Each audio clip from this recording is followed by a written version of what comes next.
अस्सलाम वालेकुम। मुनफरिद तज्जियों के प्रोग्राम ब्लैक एंड वाइट के साथ मैं हूं मरीम ज़फ़र और हमारे साथ हैं जनाब हसन निसार। हसन साहब, अल-अज़ीज़िया एवनफील्ड तोशाखाना केस में नवाज शरीफ को बड़ा रिलीफ मिला है, हिफाजती ज़मानत मंजूर कर ली गई है, वतन पहुंचने पर गिरफ्तार ना करने का हुक्म दिया गया है। इस पर नैब ने कोई मुखालफत नहीं की, बल्कि कहा कि हमें कोई एतराज़ नहीं, जिस पर अदालत ने कहा कि अगर मुखालफत करते तो मेरिट पर फैसला देते। इस रिलीफ पर कल से मुसलसल तज्जिए तबसरे हो रहे हैं, आपका क्या तबसरा है? मेरा क्या तबसरा होना है, ये पाकिस्तान है, इसमें बहुत कुछ होता रहा है, बहुत कुछ हो रहा है और अभी पता नहीं क्या कुछ होने की कसर बाकी है। ये देखो, मैं सच्ची बात, फिर वही नून लीग, ये जान का अजाब बन गया ये इस मुल्क के लिए। अब प्रॉब्लम ये है कि अगर इनसे जान नहीं छूटती तो मुझे डेफिनेटली पाकिस्तान छोड़ना पड़ेगा।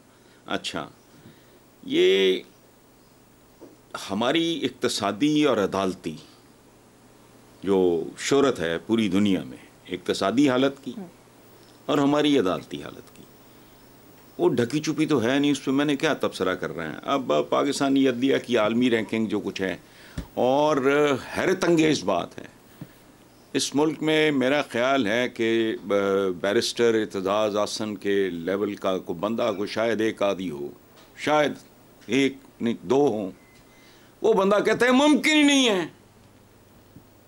ये राहदारी जमानत या जो कुछ भी होती है, ये मिलती है मुल्जिमों को, मिल सकती है मुजरिम को नहीं। लेकिन ये 12 जादू नगरी है, यहाँ सब कुछ हो सकता है, बहुत कुछ हुआ है, बहुत कुछ हो रहा है। इसके बाद क्या होगा वो प्रोडिक्ट करते हुए जुबान लड़खड़ाती है और कुछ नहीं है। बहरहाल ठीक है जी, ठीक है, आगे चलते हैं। हसन साहब, नून लीग ने एक नया तराना जारी कर दिया है, नवाज शरीफ फिर से सब कुछ ठीक कर देगा।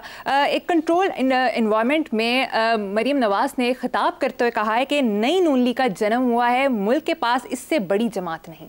अच्छा बात सुनो, ये टोटल झूठ का पलंदा है, सारी दुनिया जानती है। अच्छा, मैं इसको नाग लीग कहता हूँ।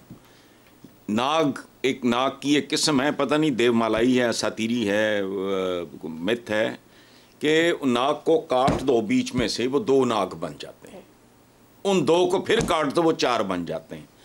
तो नाग लीग का नया जन्म पाकिस्तान के अवाम को मुबारक हो, जो कुछ इनके पल्ले रह गया था वो भी नहीं रहेगा अगर ये सूरत। अच्छा, दूसरी बात, ये जो भी इन्होंने तराना शराना लिखा है जो आप कह रहे हो, एक तराना अवाम ने भी लिखा है, सोशल मीडिया पे मुझे किसी ने दिखाया है, कुछ तो उसके डेफिनेटली नामुनासिब हैं, वो मैं तो नहीं वो रिपीट कर सकता। गलियों बाज़ारों में बच्चे गाते फिर रहे हैं और उसका बुनियादी जो मफहूम है, उसका एक मिसरा कह लो, मियाँ दे नारे वजनगे ते वोटर सारे भजनगे। अब इस तरह का क्या जवाब है? यो कुट्टट पूंजिया होगा। आजकल तो वैसे ही चूँकि फिल्म इंडस्ट्री बंद हो गई है, इस तरह के टूटे बजे शायर बथेरे फिरते हैं, लिख दिया होगा किसी ने। अच्छा, इनका मैंने देखा एक तकरीब, वो लग रही थी किसी NGO की जैसे तकरीब होती है, और जिनको बहुत केयरफुली सिलेक्ट करके उनको दावतनामे भेजे गए। अच्छा, ये यूँ लग रहा था जैसे ये आउटसोर्स किया गया एक फंक्शन है, और ये नून लीग की लगती थी, लेकिन ये किसी पॉलिटिकल जेन्युइन पॉलिटिकल पार्टी। अब ये जो गप छोड़ी है मुल्क की बड़ी जमात नहीं है, क्या ये रह ही नहीं गई? कमाल की बात है। अब हम दोनों में से कोई एक बहुत बड़ा झूठा है। याद रखना, यहाँ वज़ीर आज़म तो पता नहीं वो कौन, वो मेरे एक बड़े भाइयों जैसे उनके भाई थे, वो मोइन कुरैशी, मैं को बदतमीज़ी नहीं कर रहा, उनको ना हज़ारबंद बांधना आता था, ना कुछ और, ना को आगा ना पता, ना ID कार्ड पाकिस्तान का, हुई वज़ीर आज़म शौकत अजीज़, वो आधे घंटे के लिए पाकिस्तान नहीं आ सकता, वो यहाँ काउंसलर मुंतखब नहीं हो सकता, वो भी रह गया। तो ये इस तरह की अब छोड़ रहे हैं तो उनको छोड़ने दो। बात मुझे याद आते हैं नदीम अफजल चंद, जिनका वो जुमला बड़ा वायरल हुआ था ना, मुख्तारिया गल मुक गई है, पता नहीं उन्होंने कहा था, पता नहीं गल वध गई है। हाँ, तो आज नदीम अफजल चंद अगर मुख्तारे से बात करें तो वो कहेंगे मुख्तारिया गल मुक गई है, जो मर्जी कर लो। अब फरिश्ते भी वोट डाल दें अगर, पूरी दुनिया को पता लग जाएगा कि काम खोखला है, फारिग है, फजूल है, जाली है, 2 नंबर है, खत्म। ये मैसेज जा चुका है। ये जो तराना मैंने अभी पेश किया है, ये अवाम का लिखा हुआ है। मियां दे नारे वजणगे तो वोटर सारे भजणगे। जी बेशक, जो मर्जी चूरन बेच रहे हैं, अवाम बेवकूफ़ नहीं बनेगी। हसन साहब, इतलात के मुताबिक नवाज शरीफ के इस्तकबाल के लिए पूरे पाकिस्तान से लोग लाहौर की तरफ लाए जा रहे हैं। जी, ये तो इन्हीं के अपने किसी बंदे ने कहा था कि मियाँ साहब चाहते हैं सिंध से भी आएँ। उधर वो जो क्या वो परवेज़ मुशर्रफ साहब का पिस्तौल बदल भाई अमीर मुकाम, हाँ, उसने भी कहा कि हम बड़े लोग लेके आएंगे वो। लेकिन बात सुनो मरियम, आप सुनो, आपका एज ग्रुप सुने, इस मुल्क के नौजवान बच्चे बच्चियां गौर से सुने। 1986 में बेनज़ीर भुट्टो आई, पीपल्स पार्टी एक भूखी नंगी जमात थी। उसका सदर मेरा यूनिवर्सिटी डेज का सीनियर दोस्त था, अली बदर उनका जो बेटा है, वो आज भी मेरे बेटों की तरह है। टका इनके पल्ले नहीं था। पुराने एयरपोर्ट से दाता दरबार तक और आबादी थी सिर्फ 35 लाख, आज है 1 करोड़ 40 लाख। उसका 10वां हिस्सा भी कर लो तो मैं कहूंगा कामयाब है। ये उल्टे भी लटक जाएं तो मरियम ये नहीं होना। धोखे की, फ्रॉड की, हेरा फेरी की, चालबाजी की, नौसरबाजी की को हद होती है। अब मैं बिल्ली को मैं शेर बना के तो नहीं चिड़ियाघर को बेच सकता ना। ये मुमकिन है कि वो जो नहीं स्टफ हुआ हुआ शेर होता उसको मैं जिंदा शेर कह के बेच दूं, यहां तक मुमकिन है। भाई इतनी सी बिल्ली को मैं शेर बना के तो नहीं बेच सकता। तो ये इस तरह का सौदा बेचने की कोशिश कर रहे हैं जो बिकना नहीं और बिक नहीं रहा, और ये मजीद एक्सपोज होंगे। यानी सिर्फ लाहौर, पुराना एयरपोर्ट, दाता दरबार, पार्टी भूखी नंगी। जिन चंद लोगों ने वो भी कोई 20-20, 25-25 हज़ार दिया था, उनके नाम भी जानता हूं मैं, अब तो उनके नाम भी नहीं लेता, लेकिन वाकई समंदर था, वो सच्चा था। ये टेम्परिंग है, ये फ्रॉड है, ये बाजीगरी है। करके देख लें, पता 21 कौन सी दूर रह गई है। मैंने तो पहले भी कहा था, इसी प्रोग्राम में कहा था कि वो 21 उलट जानी है, वो 12 अक्टूबर इन अ डिफरेंट वे। और याद रखना, अगर कोई कैमरा ट्रिक बड़ा हुआ, उसके नतायज भी तुम ये लिख के रख लो। साल बाद हो, 6 महीने बाद हो, 1.5 बाद हो, स्टेबिलिटी नाम की कोई शय इस मुल्क को नसीब नहीं होगी, और इसकी इकोनॉमी का भी जो हाल होगा वो भी देखना मजीद। जी हज़रत, दूसरी तरफ नवाज शरीफ लंदन से रवाना होने के बाद सऊदी अरब में अपने बेटे के पास ठहरे, और अब तक की इतलात के मुताबिक सऊदी आला क़यादत से कोई मुलाकात नहीं हुई, और अब नवाज शरीफ जद्दा से दुबई पहुंच गए हैं। यार मुलाकात करके उन्होंने क्या करना है, लेकिन मेरा चूँकि बहुत ज़्यादा एक्सपोजर है अरब वर्ल्ड का, ख़ास तौर पर सऊदी अरेबिया का, ये मेहमान नवाज लोग हैं, अच्छे लोग हैं, वज़ादार लोग हैं, और वो जाहिर है नवाज शरीफ उनके परवरदा भी रहे हैं, गरीबुल वतन भी हैं, उनकी पनाह में भी रह चुके हैं, उन्होंने बहुत उनके एहसानात हैं इस ख़ानदान पे। तो हैरत है, वैसे सच्ची बात है, मुझे हैरत है। को 5-10 मिनट दे देते, मतलब दस्ते शफ़क़त फेर देते MBS जो हैं, वो बादशाह ने तो खैर क्या मिलना था।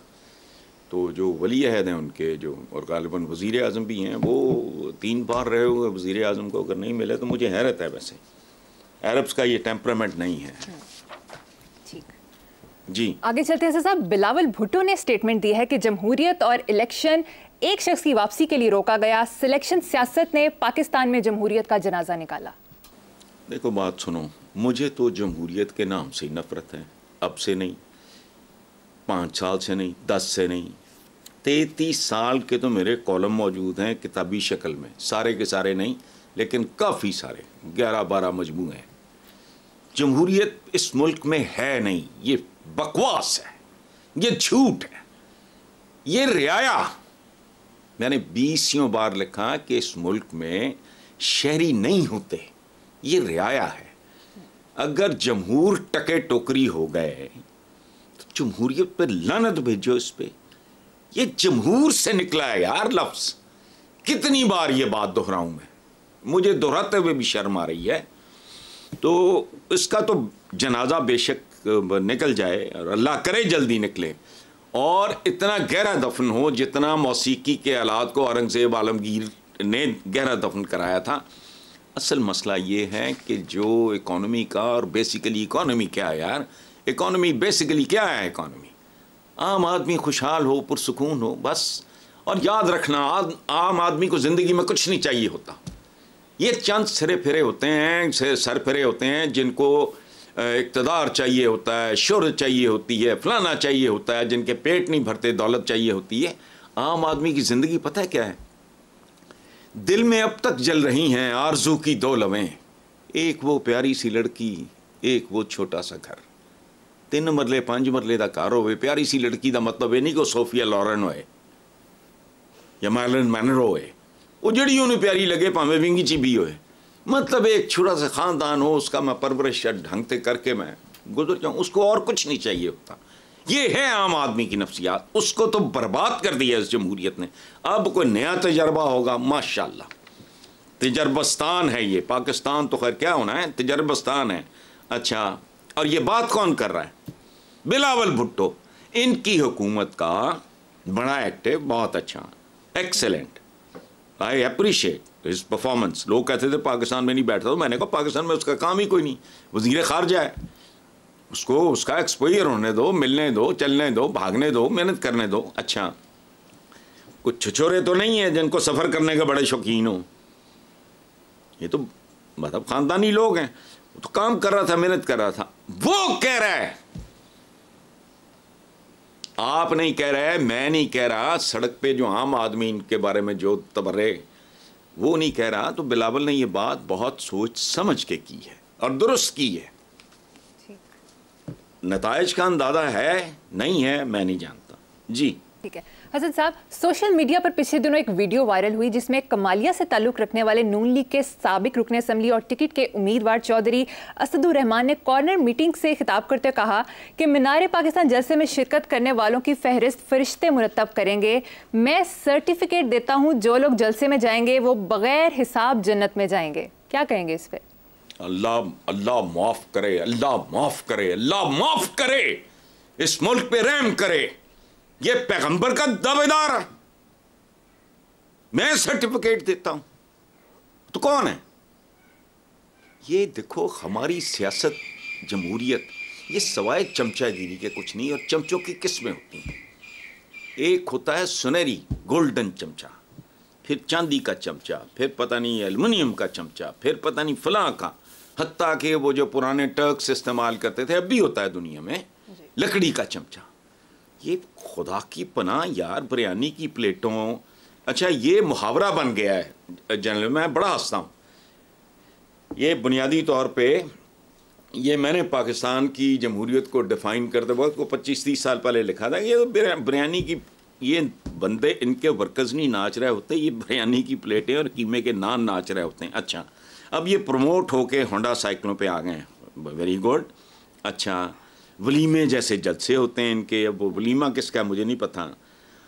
और इंतहा ये है कि अब ये बदतमीज़ी की आखिरी इंतहा है, ये दीन फरोशी से भी गई गुजरी चीज़ है।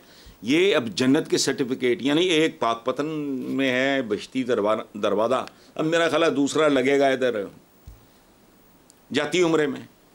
ओ खुदा का वास्ता है, दीन को बख्श दो, मुल्क को लूटो, दीन को बख्श दो, मजीद अजाबों की दावत ना दो। लेकिन इन्होंने इनहेरिट ये कुछ किया है, ये ज़ियाउल हक की माइंडसेट है।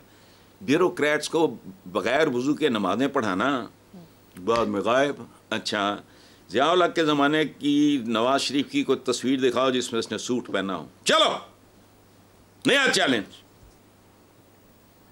कॉलेज के ज़माने की ना हो। वो चूँकि मजहबी सा आदमी था या पोस्ट करता था, वो उसकी वो मुनाफकाना सा, वो टिपिकल मुस्लिम लीगियों का जो वो होता है, वो पता नहीं की फतूही जी पाई फिर देने सारे।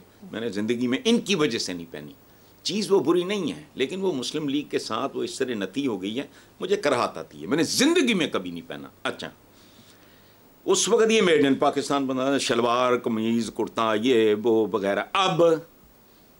अब वो सिल्क के स्कार्फ, तो टाइयाँ, तो कोट, तो ठकेलियाँ, तो मफलर, तो रंग बिरंगी पतलूने, अब उससे कम नहीं होता काम। ये माइंड सेट ये पुराना है। ओए बताओ लोगों को, जन्नत आमाल से मिलती है, मीनारे पाकिस्तान के पंडाल से नहीं। वहां सिर्फ जहन्नुम मिलेगी। चलो, कमाल की बात है यार, ये किस हद तक आ गए, इतनी फ्रस्ट्रेशन। जन्नत के सर्टिफिकेट्स बांट रहे हैं, फरिश्ते फहरिस्तें बनाएंगी। ओ खुदा का खौफ करो। ठीक, ये तो अल्लाह माफ करे, अल्लाह माफ करे, ये तो एक घटिया तरीन किस्म के एक दावे के मुतरादिफ है। एक आदमी जो सर्टिफिकेट जन्नत के बांटे, वो मेरे खुदा, इन्होंने इस मुल्क का छोड़ा, अखलाकियात बर्बाद की, इस मुल्क की सियासियात बर्बाद की, जमहूरियत बर्बाद की, इसके पैमाने बर्बाद किए। पॉलिटिकल वर्कर जो था वो बड़ा जानिसार होता था, तहरीक पाकिस्तान से लेके पीपल्स पार्टी का वर्कर था। उसके बाद उन्होंने उसको भी करप्ट कर दिया। इन्होंने कुछ छोड़ा है? अभी आखिरी हमला है। अल्लाह पाक काम को माफ कर देना। ठीक है हसन साहब, आगे चलते हैं। मौलाना फजलुर रहमान ने कहा कि तमाम सियासी जमातें एक दूसरे के लिए गुंजाइश पैदा करें, अगर गुंजाइश पैदा ना की तो सबका नुकसान होगा। मौलाना ने बहुत खूबसूरत, बड़ी मुतवाज़न, बड़ी मैच्योर बात की है। और सच्ची बात मैं आपको बताऊं, ये पाकिस्तानी सियासतदान तो घटिया होता है, ये सियासतदान नहीं, एक मुदब्बर की अप्रोच है। देखो बात सुनो, हमारा जो रोल है ना मरियम, हम ना किसी के दोस्त ना किसी के दुश्मन, हमने बॉल टू बॉल कमेंट करना होता है। फजलुर रहमान साहब अगर मुनासिब, मुतवाज़न, मैच्योर बात करेंगे, हम उनकी तारीफ करेंगे, ठीक है। मेरा कोई कितना भी सगा हो, नहीं तो नहीं करेंगे, ख़त्म।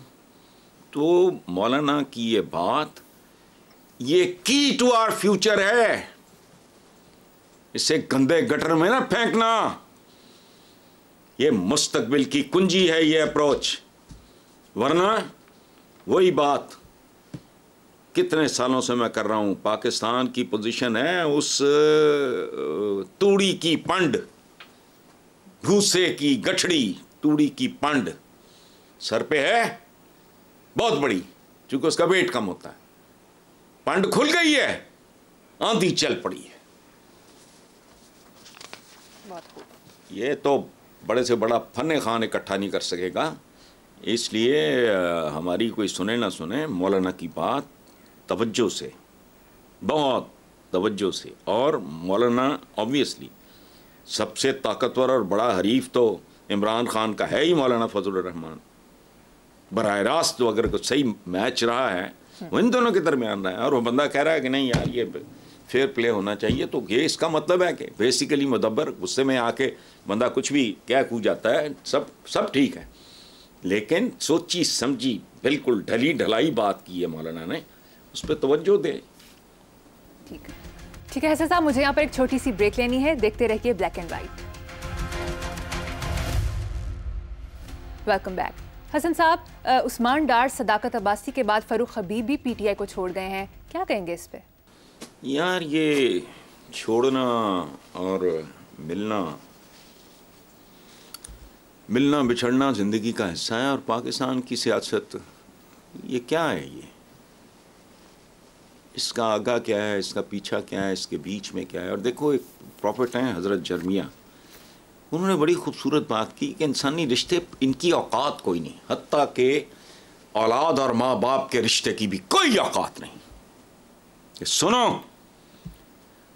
वो कहते हैं कि ये ऐसे ही है जैसे एक तुंद और तेज दरिया में, तेज बहते हुए दरिया में मुख्तलिफ समतों से कुछ लकड़ियां हैं मिलके इकट्ठी तैरें कुछ देर के लिए और फिर हमेशा हमेशा के लिए जुदा हो जाएं। माँ बाप से लेके औलाद तक, बहन भाइयों तक, यार दोस्त अहबाब, आपके महबूब, आखिर तो बिछड़ना ही होता है। अच्छा, लेकिन फर्रुख हबीब के, हालांकि फर्रुख हबीब बहुत अच्छा, बहुत प्यारा, मुझे तो बहुत, मेरा लाइलपुरी छोटे भाइयों की तरह है। मुझे अच्छा नहीं लगा जैसे छोड़ना, तलाक़ें भी हो जाती हैं, पीछे बच्चे होते हैं, ये सारा कुछ हो जाता है, वो ठीक है। छोड़ो खूबसूरती के साथ, वो जैसे एक शायर का है शायद, वो अफसाना जिसे अंजाम तक लाना ना हो मुमकिन, उसे एक खूबसूरत मोड़ देकर छोड़ना अच्छा। अलहदगियाँ हो जाएं, जुताई, बिछड़ जाओ, अलहदा हो जाओ, एक दूसरे की शक्ल देखने के रबादार ना रहो, लेकिन खामोशी इख्तियार करो, उन दिनों का मान और भरम रखना सीखो। लेकिन हमारे तो सड़क कबूल करनी नहीं आएगी, ये तो ज़िंदगी के अदब आदाब होते हैं कि जिनके साथ। और फिर एक और बात आखिरी, ये यूट्यूब ब्रूस्टस वाली जो बात है वो क्या है? सीज़र नहीं बोला जब तक उसने अपने अजीज़ तरीन, करीबी तरीन का के खंजर का भार नहीं सहा उसने। तो आपका क्या ख्याल है, बहादुर शाह जफ़र के साथ सबसे बड़ी वारदात किसने की थी? ये पता है वो कौन था? इलाही बख्श। उसका क्या लगता था पता नहीं, कुड़म कहते, मुझे नहीं याद आते रिश्ते। अच्छा, दूसरा मीर जाफ़र, मीर सादिक वगैरह, ये कुबार से आए थे, यहूदी थे। ये ऐसे ही होता है। और पावर प्ले है, पाकिस्तान है, इसके मखसूस हालात हैं।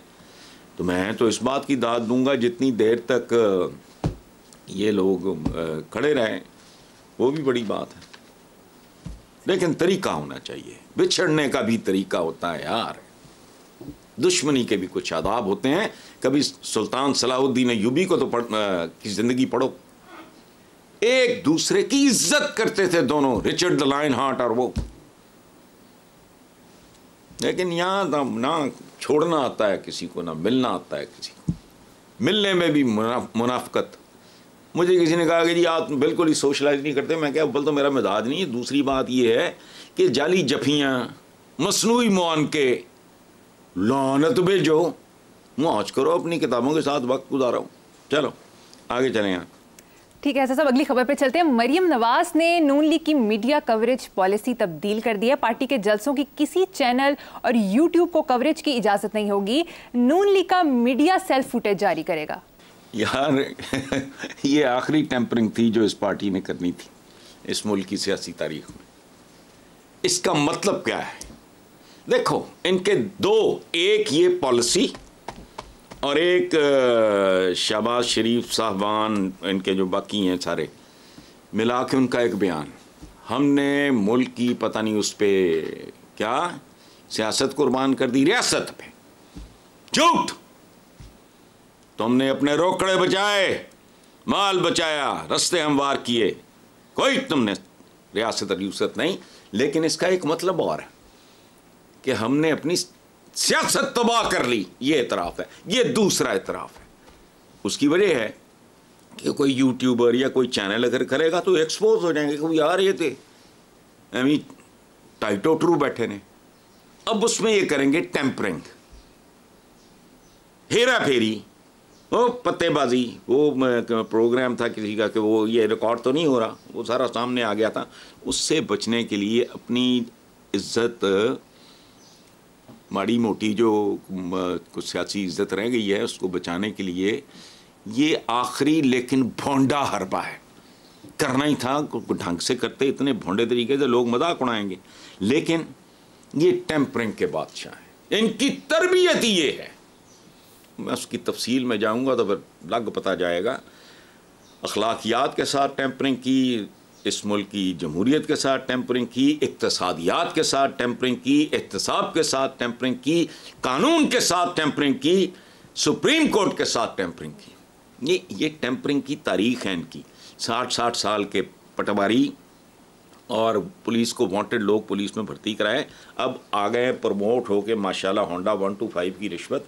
ये वोट की इज्जत के साथ, मैं हिंदी लफ्ज़ एक बोलने लगा हूँ लेकिन नहीं, हम कह लेते हैं टेम्परिंग। हिंदी एक लफ्ज़ है। अच्छा, तो अपने MNAs वगैरह को अरबों रुपए के फंड्स बकौल जुगनू मोहसिन भाई, हम तो नहीं कह रहे मुल्की ख़जाने के साथ टेम्परिंग, इन्होंने पूरे मुल्क के साथ टेम्परिंग की है। और कमाल की बात, ये जो बात आपके पिछले से पिछले सवाल में थी, दीन के साथ टेम्परिंग। जलसे में शिरकत के लिए जन्नत की बशारत और सर्टिफिकेट बांट रहा है। इस मुल्क में कोई नहीं है जो कम से कम प्रोटेस्ट ही करे कि वो शर्म हया करो, तुम किस हद तक जा रहे हो। कोई नहीं, सब बेहिस। इनका तो नाम ही टेम्पर लीग होना चाहिए, मगर क्या क्या नाम रखे इनके, नाग लीग, फलाना लीग, नदामत लीग। चलो हसन साहब, मुझे यहाँ पर लेनी एक ब्रेक के बाद हाजिर होंगे। Welcome back. अहम खबर है हसन साहब, OIC ने कहा कि गाजा अस्पताल पर बमबारी मुनज़्ज़म दहशत गर्दी है, जंगी जराइम पर इसराइल को सजा मिलनी चाहिए। जो बाइडन का कहना है अस्पताल पर हमला इसराइल ने नहीं दूसरे फरीक ने किया। नेतन्याहू की मुआविन ने सोशल मीडिया पर इसराइली फ़ज़ाइये के हमले का इतराफ़ किया और तनकीद के बाद पोस्ट डिलीट कर दी। देखें, इस पर ठंडे दिल से मरियम, मैं ख़ास तौर पे बच्चों की जब तस्वीरें देखता हूँ या उनके नारे सुनता हूँ, या तो अल्लाह ही बेहतर जानता है, जो आपके साथ होता होगा वही मेरे साथ होता है। इसको और तरीके से देखो, हमसे मुराद पूरा आलम इस्लाम ने अपने मुकद्दरों में खुद मातम लिख दिए हैं। हमारे पल्ले एक दूसरे को पुरसे देने के अलावा कख नहीं है, कुछ भी नहीं है। जुर्मे ज़ईफ़ी की सज़ा मर्ग मफाजात, ये है कहानी। अच्छा, मुनाफ़िकत क्या की पूरा आलम इस्लाम। हम एटमी ताकत इधर बाएं हाथ में, इधर ये डांग के जोर पे भीग लेने वाली बात, इधर एटम बम, इधर कशकोल, ये कहानी है हमारी। अच्छा, अब कहानी सुनो ज़रा बहुत तवज्जो से और दिल पे हाथ रख के। जैसे ये छिछोरों की तरह उछल कूद करते हैं ना, वो प्रोटेस्ट, एहतजाज, और क्या एहतजाज है, क्या प्रोटेस्ट, क्या रखा है इसमें, करो न करो। कहानी कैसी, मुनाफ़िकत की सज़ा। कुफ्र से बदतर चीज़ है मुनाफ़िकत। दीन क्या है? इकरा मतलब क्या? पढ़, इकरा। यहां जहालत का सुनामी है पूरे आलम इस्लाम में। ईजादात पिछले 100 साल, 150 साल, 200 साल की सामने रखो, यूट्यूब पे बैठो, देखो वहां मुसलमानों को अगर कुछ मिला भी है, कोई ढाई टोटरू, वो को अदब में कोई ये वो इस तरह की लगवियात, अदब शदब छोड़ो, बात मैं कर रहा हूँ इल्म है, सुपीरियर इल्म है, साइंस और टेक्नोलॉजी। इकरा, हमने कहा नहीं, हमने इकरा नहीं, हम जहालत में। दुआ क्या है, क्या खूबसूरत दुआ है, रब्बे ज़िदनी इल्मा, मेरे रब, अच्छा मुझे इल्म अता कर, मेरे इल्म में इजाफा कर। तीसरा, इल्म हासिल करो। चीन तक जाना पड़े, चीन तुमने दीनियात पढ़ने जाना था, वहां अरबी पढ़नी थी, कुरान पाक वहां उन्होंने हिफ्ज़ कराना था चीनियों ने। और इल्म इल्म है, हमने इसको तकसीम किया, ये दीनी है, ये दुनियावी है। वो दुनिया, बंदा पूछे तेरे वड्या ने बनाई, जिसका दीन उसी की दुनिया, तो डूब ही मरो। एक दूसरे के ऊपर से जाली जलूस, एवं रोना पिटना, मातम करना, फिर जाके घर सौ जाना, खत्म हो गई गल। औकात क्या है? मैंने कहा ना कि आप बल्कि अगली दफ़ा आप मुझे एजुकेट करो 2-4 दिन में, मैं नेट मुझे देखना भी नहीं आता, आप मुझे बताओ पिछले 100 साल, 200 साल, ये मॉडर्न वर्ल्ड पिछले 500 साल की कहानी है सारी, बाकी सेपियंस का कोई हाल नहीं, छोड़ो। कोई शर्मनाक सूरत हाल है, बंदा बंदे का पुत्र बना, पिछले 500-600 साल में कहानी शुरू हुई असली। जो अब स्नो बॉलिंग हो रही है। मैं बुढ़ा हो गया हूं, लेकिन मैं जाहिर है मैं 100 साल का तो नहीं। मुझे कल का मैं अपने यूनिवर्सिटी डेज के हॉस्टल के दिन देखता हूँ, मैं कहता हूँ परवरदिगार इनमें से तो कोई चीज़ भी नहीं थी, ना कोई रिमोट था, ना कोई फलां था, ना कोई ये था, ना कोई कंप्यूटर था। ये सारा कुछ ये क्या हो गया? ये कैसी दुनिया है? हमारी नई नस्लों के लिबास देखो, हमारी नई नस्लों की बूदोबाश देखो, हमारी नई नस्लों के खाने देखो, कौन सी मूवीज वो देखते हैं, कौन सा म्यूजिक वो सुनते हैं। उनको पाकिस्तान के जिसको कहते हैं ना कि ये मेगा स्टार है, ये हार्ट थ्रॉब है, वो हमारे बच्चों को उन चवलों की शक्लों का नहीं पता, वो उनके नामों से वाकिफ नहीं है, पता नहीं कहाँ है वो, किस तबके में है। लेकिन जिनकी मैं बात कर रहा हूँ, यही लोग अगर सारे के सारे मुल्क ना छोड़ गए तो मुल्क इन्होंने चलाना आज से 20 साल के बाद। कि आज की जो जवान होती हुई नस्ल है ये, अच्छा अब इल्म नाम की तो जिस पे फोकस है, कराब इसमें वो खुदा का खौफ करो, पल्ले तुम्हारे कख भी नहीं, इजाद तुमने किया कुछ नहीं। तो अब दुनिया में इज्जत से रहना है तो तगड़े हो, और तगड़ा अब तलवार से नहीं होता, दिमाग से। ये मसल नहीं, अक्ल का जमाना है। ऊपर नीचे आए ना 5-7 इजादात, लेकिन कैसे करेंगे ये? अब बात सुनो, दुनिया में माइट इज राइट, कल भी था आज भी है। हुजूर गए थे ना अपने अजीज तरीन दोस्त के साथ, मदीना छोड़ा था, गेन्ड पावर। उस जमाने के हिसाब से पूरी मेहनत तैयारी, गज़वा ओहद, बदर, खंदक, फलाना, फिर वही मक्का। क्या पीछे क्या था? जैसे जैसे बढ़ते गए और जज्बे भी बढ़ते गए, जैसे जैसे स्ट्रेटजी बेहतर होती गई, जैसे जैसे ताकत मिलती गई, वही पनाह मांग रहे थे वो, उनको माफ़ भी फरमा दिया। ये एक और ये कहानी हमारे पास तो है ही कख नहीं। तेगों के साए में हम, वो तेगा का मतलब तो समझ ला, तेगा तुगा कुछ नहीं होना, होना साइंस और टेक्नोलॉजी। तेगों के दश्तो दश्त दरिया भी न छोड़े हमने, बहरे जुल्मात में दौड़ा दिए घोड़े हमने। वाह भाई, घोड़े थे। वो एक लल्लू सा लड़का बैठा ना, वो साउंड से, या जैसे कहते हैं ना वो टच सिस्टम, एक बॉम्ब गिरे नीचे 50 करोड़ टीपू सुल्तान खड़ा हो, बताओ क्या करेगी बहादुरी? बहादुरी की डेफिनेशन भी बदल गई है। ओ भाई, इस्लाम के बारे में अली शरीती ने मेरी तो दुनिया तब्दील की उस एक जुमले ने, changing rules for the changing needs, unchanging rules for the unchanging needs. बच्चों को वो पढ़ाओ जिसमें उनका मुकाबला है दुनिया से, वरना फिर पुरसे दो एक दूसरे को, रो पीटो मातम करो, शाबाश, जारी चलें जी। बहुत खूबसूरत तज़िया हसन साहब। वापस मुल्क की खबरों की तरफ आते हैं। निगरान हुकूमत ने पेट्रोल की कीमतों में मुल्की तारीख का सबसे बड़ा रिलीफ दिया है, 40 रुपए फी लीटर कमी कर दी गई है। ये निगरानों को कितनी देर हुई है?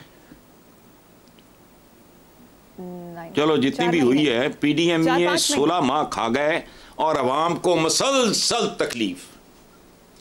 मैं तुम्हें एक बात बताऊं कि अगर मोहसिन नकवी कुछ देर और काट गया ना, तो जेड़ा कोई भी आएगा ना चीफ मिनिस्टर पंजाब, लोग उन्हें छितर मारेंगे। ऐसे ऐसे इनिशिएटिव्स अल्लाह करे को फॉलो अप हो। ये जो हुआ, अच्छा ये बात बड़ी खूबसूरत है कि पेट्रोल की कीमतों में कमी के बाद वो वज़ीर आला आप चढ़ गया तो कराएँ इन्ने फ़ीसद कमी शमी। देखो इसके लिए वज़ीर आला को निकलना पड़ा, हमें शर्म नहीं आती।